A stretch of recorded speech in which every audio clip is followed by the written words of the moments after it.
I'm Dana Moriello, and you're listening to This Is a Thing, the podcast where I interview entrepreneurs who started unusual businesses about how they made their wild ideas happen.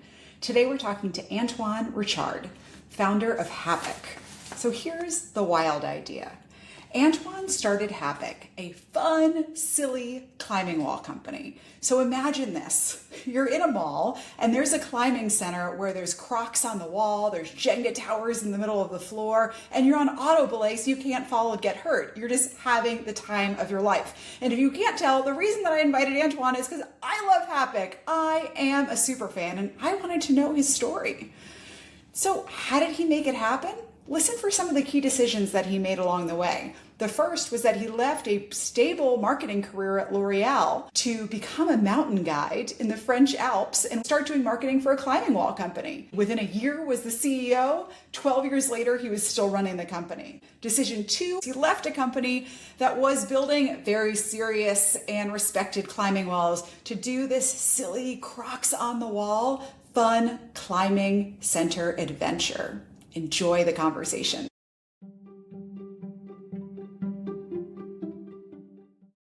All right, so Antoine, I want to dig in. It sounds like the first big pivotal decision in your career was the decision to leave L'Oreal, where you were doing marketing on a very traditional marketing path, and you left to join EP Climbing Walls, one of the largest suppliers and manufacturers of climbing walls in the world. I want to dig into that decision. What were you thinking at the time? Yeah, you're completely correct. That was the first surprising decision I had to take because I spent 2 years in L'Oreal. It was not so traditional in the sense it was in India. So I launched Vichy Laboratories, one of their brands in their portfolio in India. So it was still very entrepreneur despite being in the big group. I traveled on the bike with the salesman to go to the pharmacy. So it was L'Oreal, but it was still very entrepreneurial.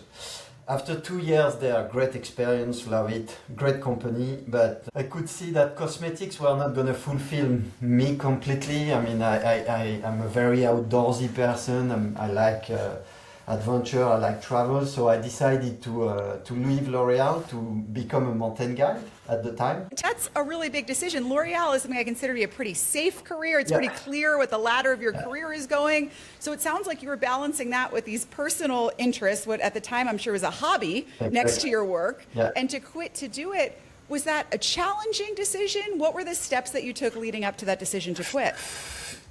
It was pretty natural. I mean, I did a very traditional business school, a good business school in France, one of the top 3, as they say. So I knew I had this net. So if I failed in becoming a mountain guide, and my goal was even to balance the two, try to find a consulting job in one of the consulting company for 6 months and being a mountain guide for 6 months. So at the time I was playing with all these ideas, but I knew that I was taking some risk, but because of the education I had, that I could fall on my feet again. So, and I was still very young, no kids, so the level of risk was very limited at the time, at least in my eyes. And is it something you thought about for a while? I wonder, why did you decide on that day that was going to be the day that you quit? So it was a 2 years contract anyway in L'Oreal, so I had the opportunity either to continue with them in Zurich at the time in Switzerland, or to go my own way. And so it was easier in the sense that, you have an end, you have to take a decision. What does it mean to be a mountain guide? What is that?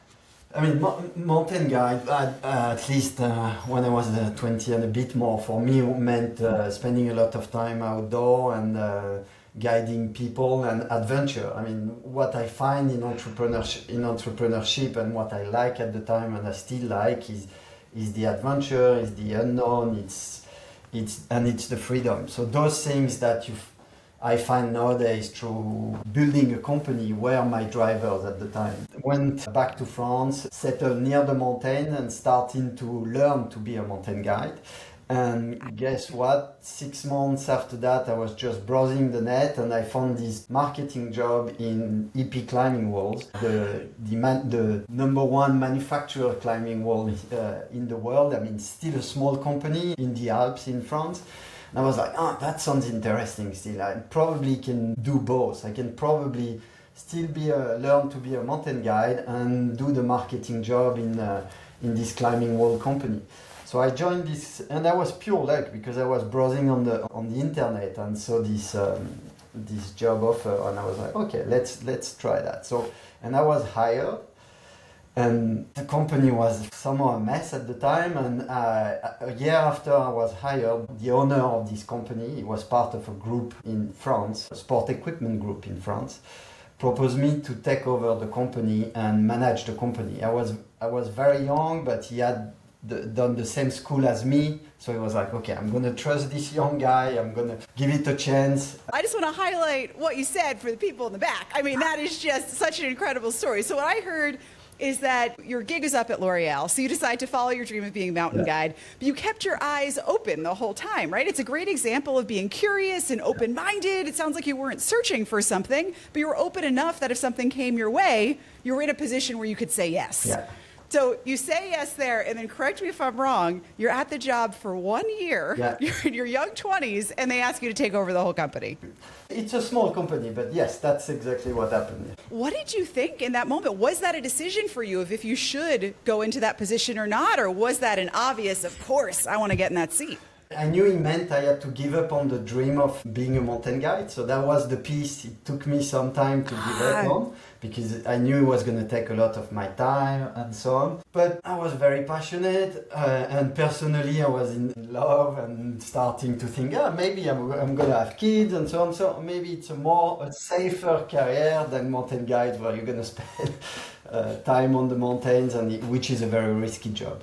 So I decided, and I mean, leading a company meant that I could have freedom, I could have adventure. It was a small company, but already very international. So I like traveling, I like discovering new countries. So it didn't take me long to say, okay, let's do it. And the owner, I could feel that I could trust him, basically. So yeah, I felt comfortable and very quickly said yes and embraced the journey, which was like every journey with ups and downs, but it was 12 amazing years. Well, that also sounds like an example of how your goals change, and all of our goals change as we learn more about ourselves, right? At one point, maybe your goal is just to have adventures and be totally free. Your goals might change to have more stability and more income. So it makes sense that the paths you chose would change as those goals chose. So just an aside, I have to ask, are you still finding time to be in the mountains? I know you're in New York now. I don't want to skip ahead in the journey, but do you still have that part of your life?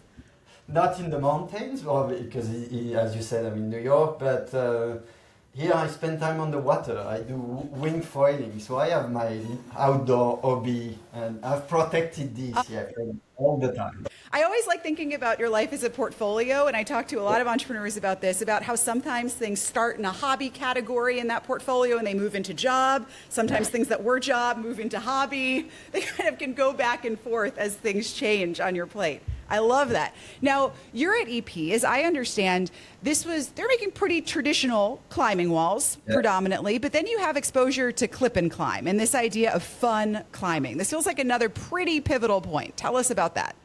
Clip and climb is key to what I've built and what we are building today, and that was the inspiration at the very beginning. Clip and climb is a very interesting story because it started in New Zealand with two creators, one coming from the amusement industry, one coming from the climbing world, and they wanted to set up a climbing gym at the time. And they were like, but if we do a climbing gym, that's too demanding, it doesn't talk to everybody. We want to build something that's more fun, more accessible. And they came up with the first fun climbing venue in Christchurch in New Zealand. And they started building this theme climbing wall with auto belay system. And they started the category of fun climbing, those two guys. I just want to pause and make sure everybody understands what fun climbing is before we move forward. Because I thought it was kind of hard to picture before I got there. Let me tell you what I tell my friends, and then you fill in. Yeah, so when I describe it to people, picture instead of traditional climbing holds on the wall, there's Croc sandals on the wall, and you're climbing with those. And picture that instead of everything being on the walls, there's a Jenga tower in the middle of the floor, and you're climbing it. And that's it. People say, oh, I get it. What did I miss? No, that's always what I say. I say I want to show pictures, I want to show videos, because words are very often not enough to show the environment, the colorful challenges. The other more technical point is that you don't need a partner to belay you or to climb. You have those auto belay system that you clip on, you climb, and then you let go, and they bring you down safely and slowly. So this is an important technical piece of what fun climbing is. So clip and climb are the first to do this in New Zealand. It makes sense. You have someone from the amusement world and someone from the climbing world. This happen. And then how does that business relate to EP? Is that an acquisition, a partnership? We ended up acquiring them because EP was the number one and is to this day the number one manufacturer. So there was a natural fit, and we acquired them, and we started manufacturing clip and climb elements and clip and climb climbing walls and selling them around the world. And Entreprise, we opened one venue in England to show that a fun climbing venue could be profitable and could be a good business model. And we started manufacturing and selling. But very, very quickly, I felt that the real opportunity was not in manufacturing, but in building a B2C brand, building venues, more locations, and networks of centers, and not just manufacturing. And at the very beginning, I actually tried to convince the group, to convince the shareholder to do it within Entreprise, to say, okay, we should not only manufacture, we should operate, we should open location. That's where you're going to have the biggest opportunity. And I mean, for different reasons, it didn't work because the DNA of the group is really manufacturing. And operation, as I learned later, is a different job than project management and construction. And after 12 years managing Entreprise, I was ready for another challenge anyway. So for me, the choice was, do I stay in the group, very dynamic group with a lot of sport equipment, companies to help and manage, or do I give a try and start what I wanted to do, which is to develop a fun climbing network? How did you think about this decision? It sounds like you're riding high. You're doing really well running this company. It's growing. Not easy to step down. How did you think about this? Yeah, I remember doing the plus, the minus for a few months, for a few weeks, and at the time the shareholder, Olivia, had proposed me another good position in the group. The group was growing, just went public at the time, and so on. So I was like, wow, that's a good situation, that's safer. And I remember he told me, you have to decide. I need you to decide. I was in a train station, and he called me, and I still had not decided. So when I picked up the phone, I was like, well, I don't know. And I heard myself telling him, I want to try. I want to give it a try. So I love your group. I really trust and value our relationship, but let me give a try because I've always wanted to set up my own company, and I think I had something at the time. So that was in a split second, just the decision. After doing plus and minuses for a month, at one point of time, I took a decision. One thing that's really interesting is your decision-making process was in public, right? A lot of people kind of quit their jobs quietly, and it's a surprise to their managers. It sounds like you were having an open conversation with your team about what the options you were weighing. With the team, not so much, but with the shareholder, with my direct, with the shareholders, right? With your superiors, that makes sense. How did you think about if you should bring them into that conversation? Because it is an unusual decision, from what I've seen, to do so. Because we both agreed at the time that it was time for me to hand over Entreprise, EP Climbing Walls. We both agreed that okay, I run this company for 12 years, and it's the right time. Clip and Climb was launched. We were in a good phase, so it was the right time for me to leave EP Climbing. So we started this discussion with Olivier, and that's where I raised the other possibility to him. So there was a timing as well on that. So similar to L'Oreal, the timing was right for these decisions. And you said that you made your pro and con list. You really labored over this for some time. At the end of the day, you used your intuition, and it was kind of that almost artificial deadline of a phone call in a train station that's like, man, you need to decide now, which is so funny because that's an exercise that's taught in decision making, right? If you had to decide right now, gut, what would you do? Yeah, exactly. But you were actually in that situation on a phone call, and you did it, and you leapt.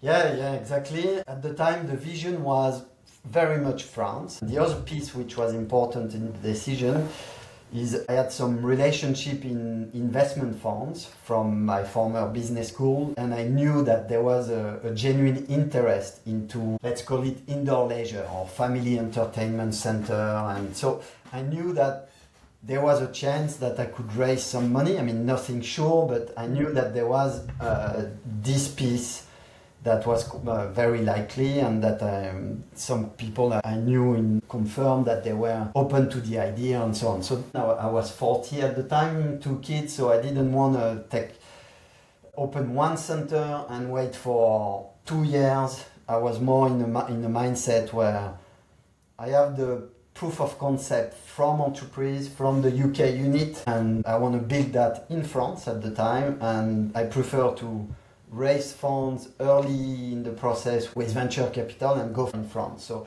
and there is no right and wrong in my mind. It's sometimes you have the time, you go slow, you keep more capital, and you accept to run one single unit for 2-3 years, and then you raise money. I raised money early so that I could go faster. It was more interesting in terms of management and closer to what I used to do. And indeed, after 6 months after I started the company, I had a very small location in Grenoble in France, and I managed to raise some money to open centers in France. Yeah.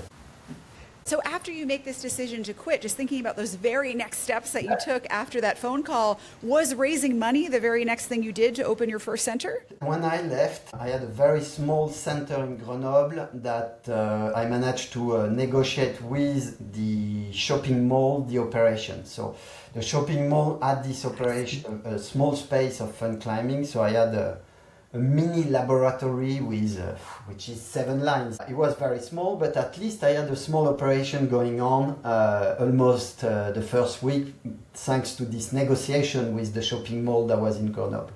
And they were clip and climb walls. I knew them because they were my customer. I sold them the wall, and they didn't have an operator. So I was like, okay, if you want, I'm gonna be the operator. So a week, I had this mini laboratory with 7 lines, and I had a new company that was running this very, very small corner. 1 week, you decide to quit. You have your first experiment, first location up and running. Talk about hustle. That's amazing. So it sounds like the fundraising came after that first experiment, so you can show people something in the field. I imagine maybe you took your investors there to climb and see how amazing it is. It took me 6 months to convince an investor. I show him what we had in Grenoble. I show him the figures I used to run from Entreprise and what I know about the market and so on. But yes, 6 months later, more or less, I managed to raise enough money to start the development in France. Yeah. And you'd been thinking about this for quite a while. Then what were the big surprises to you, the things you didn't think about or didn't expect that you started to see happening? I came from project management construction, and when you are in operations, you're B2C.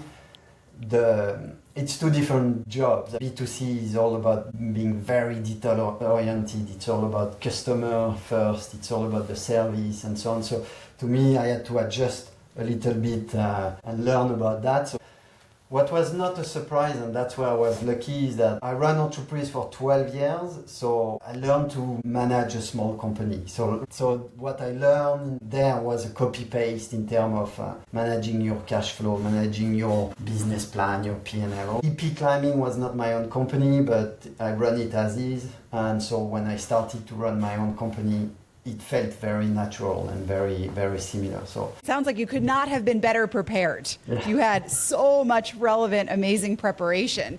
So you have this one location, you raise money, you know, many more locations. What was the moment in that journey where you felt like, okay, this is really working? Was there a moment when you had that confident realization?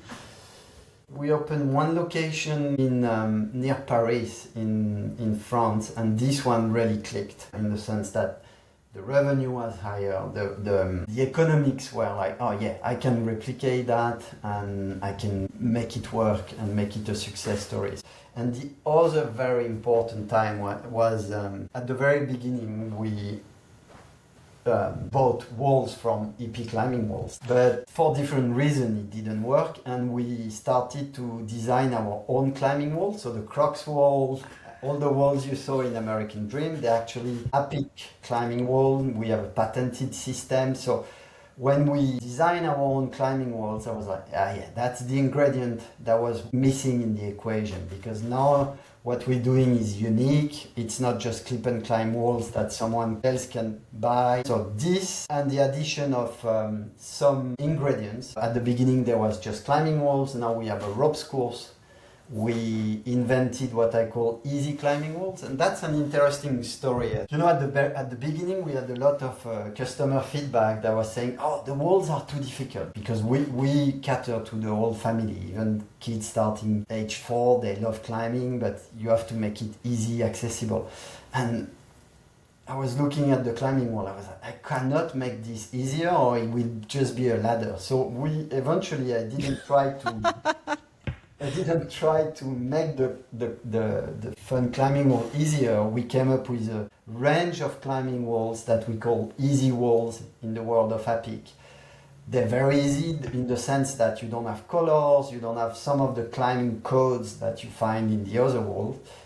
And they were an immediate success, because all the kids could start here and then build confidence to go to the other ones. Yeah, it sounds like because you had aspirations to really scale, building the confidence that you had the ingredients for a replicable recipe, and those ingredients that you looked at Paris, you said, oh, Paris can replicate. Right. And then you looked and you said, we have some unique ingredients that we're going to replicate in here, and we're reacting to the customer feedback. All made you feel like, all right, now we're going to grow. Now we're really on the road. Yeah. We've been talking so much about the past. Let's end on a future-looking note. What is next for HAPIK? What's on your mind of what you want to come? US is his own chapter, and that's the very beginning. I mean, I know that fun climbing in the US, nobody has developed the concept, so I wanted to try. There was at the very, very beginning, we had a partner, and the idea, because we were focused on Europe, was that this partner develop HAPIK in the US. Didn't work, so we were at the crossroad. Either we gave up on the US market, or we give it a real try, and that's where I decided I don't want to give up on the US market. I know it's big. I know fun climbing has a future there. For us it was easy because the whole family speaks English. We knew the US a little bit, so it was like, okay, let's give it a try. And that's when we opened HAPIK Rigid in Yonkers, and that was an immediate success. It was adapted a little, the marketing, changed a few things that fit better the sculpture and all that, but Rigid was a real success. And on the back of this success, we opened Industry City and American Dream. So those 3 venues near New York City are doing great. For me, I want to capitalize on this, and we are in a very important crossroad, because we have our historical investor in France who wants to exit, and I want to find someone new to write the next chapter, especially in the US, because in the US nobody's doing fun climbing the way we do it. The future is more investment and more growth in the US. Probably through franchising as well, because if you look at the leisure market in the US, look at a Sky Zone, look at an Urban Air, big players in the leisure industry, they grew through franchising. And franchising is a great way to do it in the US. So that's the avenue we are exploring, and we have started to work on for the US. Okay, so if anybody listening is thinking about what to do next and wants to be in an industry that's high growth and incredibly fun, I'm hearing that there's some franchisee opportunities. Very soon. Very soon there will be. Keep an eye on that. Well, Antoine, thank you so much for sharing your journey in so much depth and kind of going into the recesses of your brain and taking us back on that journey and bringing us full circle to what's to come. Again, I just can't thank you enough for making this exist in the world, and now for building more so that as I travel, I can go to more of them, and so can everybody I know.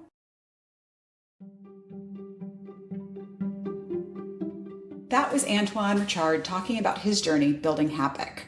Here's some of what I took away from his story. It was an amazing example of the power of having industry expertise before you launch a business. For 12 years, he was immersed day in and day out in the world of climbing walls. And that gave him a viewpoint from which he could have insights and see new opportunities in the space. It helped him form relationships with property developers, with investors, and it gave him some really earned confidence that he has done this before and he can do it again. He talked about intuition in his decision making. thing, I'd argue that intuition was earned over all of those years of experience. The second thing was the idea of staying open. He had plans, but then he was open to those plans changing as new things came along. He was going to be a mountain guide, but when he saw this opportunity at the climbing wall business, he jumped on board because why not? Something else had come on his radar that was exciting. He was also ready to take leaps because he was laying the groundwork for them. He had developed relationships with all of these investors over time who invested in the family entertainment space so that when he was ready to leap and to start something, he could call on those relationships and he had partnerships that would help him grow. Next, I was so blown away by the experiment that he did in 1 week. When he left his job, within a week, he was running another climbing center and had a proof of concept up and running that he could show investors and he could put in front of them when he was looking for the capital to scale. 1 week. And lastly, I really liked when I asked him, what was it that happened that made you know, man, this is working? And what I heard him say was, I knew I had a formula for success. And that's a really interesting turning point for any business. When you go from kind of flying by the seat of your pants and trying to figure out what makes something work to, oh, here's the formula. Now we just have to put gas on this and let it fly. I can't wait to see you next week on This Is a Thing.